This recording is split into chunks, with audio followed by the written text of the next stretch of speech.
Hi guys, good morning. 1:40 na in the morning. So gising pa din ako. So hindi pa din ako dinadalaw ng antok. So kailangan ko pang gumising ng mga 5:30 kasi papasok yung boss ko, magbabaon siya sa opisina. So pero yung mata ko is mulat na mulat pa din. Grabe tong mata kong to Parang hindi nakakaramdam ng pagod. So, dumating pala yung boss ko. Mga galing sa probinsya, mga 1 o'clock. Siya dumating. Tapos nagligpit pa ako ng mga daladalan. So, dahil hindi pa nga ako inaantok. So, pang kumain ako ng orange. So, hanggang ngayon, mulat pa rin yung mata ko. Hindi pa rin ako dinadalaw ng antok. So, bumalik na naman yung ano ko guys, yung hindi ako makakatulog sa gabi. Tapos, parang pangalawang araw na to ngayon ay pangatlong gabi na pala. Na parang gano'n na naman yung ano ko, yung style kung hindi ako makakatulog. So, siguro ito guys, ito yung madalas kung hindi ako natutulog ng maaga. Kasi nga, hindi ko din alam bakit hindi na ako nakakatulog ng mga alas 10. Kagabi, sinusubukan kong matulog ng mga alas 10. Pero hindi pa rin ako makatulog ng ayos kasi. Tas, yung tinawag naman ako ng alaga ko. Kasi aalis silang magkapatid. Sunduin nila yung mamit daddy niya. Gawa nang nanonood sila ng sine. So, mga alas 10:30 ata yun. Or alas 11 something ganyan. So, lalong naudlot yung tulog ko. I mean, yung matutulog na sana ako. So, lalo siyang naudlot gawa ng tinawag na ako. Tapos, yun. Hindi naman ako nakatulog. Tapos, kaninang madaling araw, umalis yung boss ko, umuwi ng probinsya. Tapos, hindi ko alam kung anong oras siya umalis kasi wala akong naramdaman na ingay, hindi rin ako ginising ng boss ko. Tapos, nagising ako ng 5 o'clock kasi enough ko lahat yung mga ilaw. Pagising ko, wala na dito yung boss ko. So, baka mga 4 AM umalis siya. So, wala talaga akong naramdaman na ingay. Tapos, so siguro tulog yata ako. Tapos, yung utak ko lang ba, yung pakiramdam ng utak ko, parang gising siya. Yung ganun. Kasi kahit ano ko talaga guys, hindi ako iiwan. Yung cellphone ko nga, nilagay ko na sa may paanan ko para hindi na talaga ako makapag-cellphone. Pero yung alam yung tulog ba na tayo naman kapag natutulog na yung asin sarap sa pakiramdam, di ba? So nakakatulog ka talaga. Ako, ang style ko guys, pag hindi ako nakakatulog, kasi twice na to nangyari sa akin na hindi ako nakakatulog. Ito, pangalawang beses na to na hindi ako nakakatulog sa gabi. Na pag umaga, hindi ako pagod. As in, ang lakas ng katawan ko pag araw. Katulad kanina, as in, dire-diretso yung trabaho ko. Yung paglaba ko din kaninang umaga, tanghali, is dire-diretso. Ang gamit ko pa nga is manual. So, maaga akong natapos sa paglalaba ko. So, as in, wala talaga akong naramdaman na antok or pagod sa katawan ko. Ganun ba? So, yun yung ko, yun yung trip ng katawan ko ngayon na hindi makatulog ng mais sa gabi. Tapos, buti na lang, malakas ako sa araw. So, hindi ako pagod. So, ganun ba? So, parang gusto ko bumalik dati yung style ko pag natulog ako. Yung paghiga ko pa lang sa higaan. Pagkalapat pa lang ng katawan ko sa higaan, tulog na agad. So, yun yung gusto kong mangyari. So, yun. So, see you bukas, guys. Kasi kailangan ko nang matulog ngayon. Tatry ko nang matulog. Kasi medyo inaantok naman na ako kasi parang naghihikab-hikab na ako. So, yun guys is good night. Matulog na ako.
Guys, ito pala yung ilalagay ko sa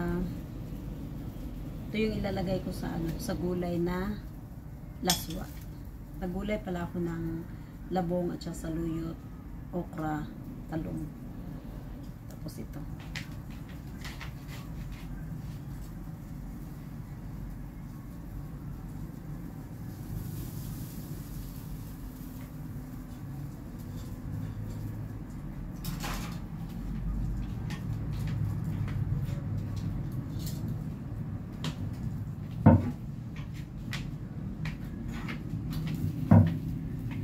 Ito naman yung ulam na ano. Guys, oh, ang sarap. Masarap talaga yung ihaw sa ano, sa uling.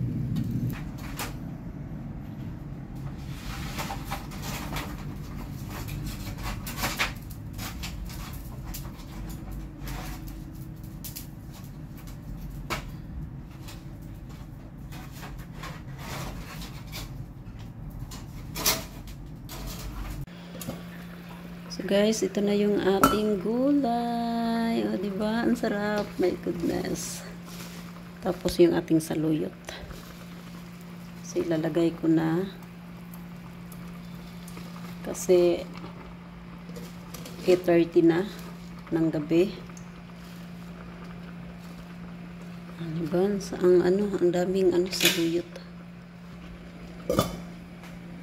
So, ilipat ko muna siya dito. Para mabilis. Sangkulo na lang. Diba?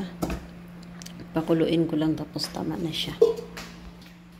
Tapos ito pa pala yung sobra ng labong. Oh. So parang gusto ko siyang ilumpia na partner niya is kamote. No? Tatry ko yan. So na guys, kumukulo na.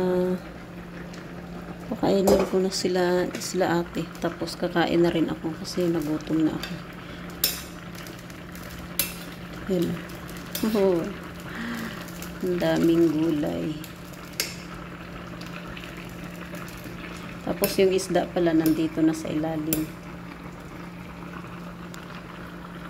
Andiyan na. So ayaw ko na siyang anuhin.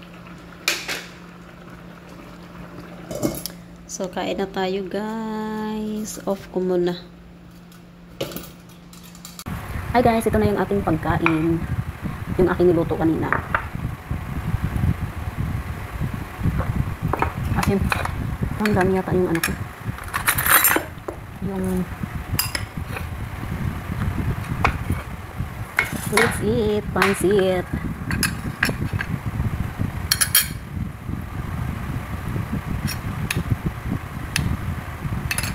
Yummy, yummy, yummy. Kain. Ang ganda nung nabili ng boss kong labong kasi ano siya, sariwa siya tapos mura pa siya.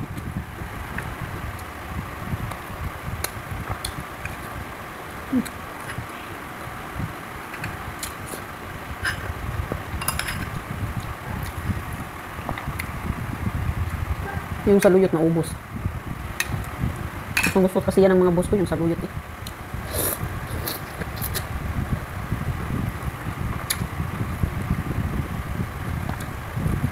Binigay ko lahat yung saluyot para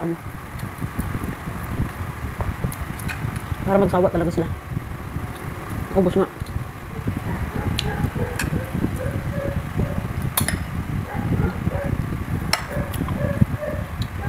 Ang sarap. So delicious.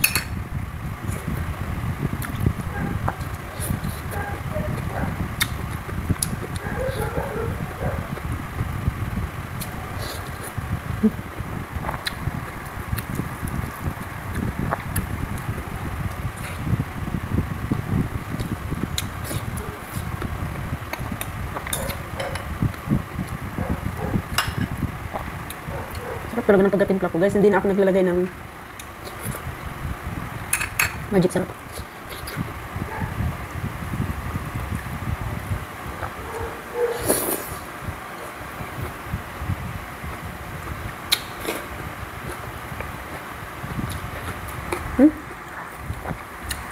Pinakain akong luya.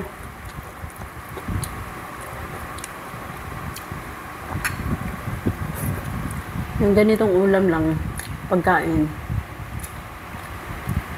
solve na. Masarap pa. Ang tawag dito, simple lang, masarap pa.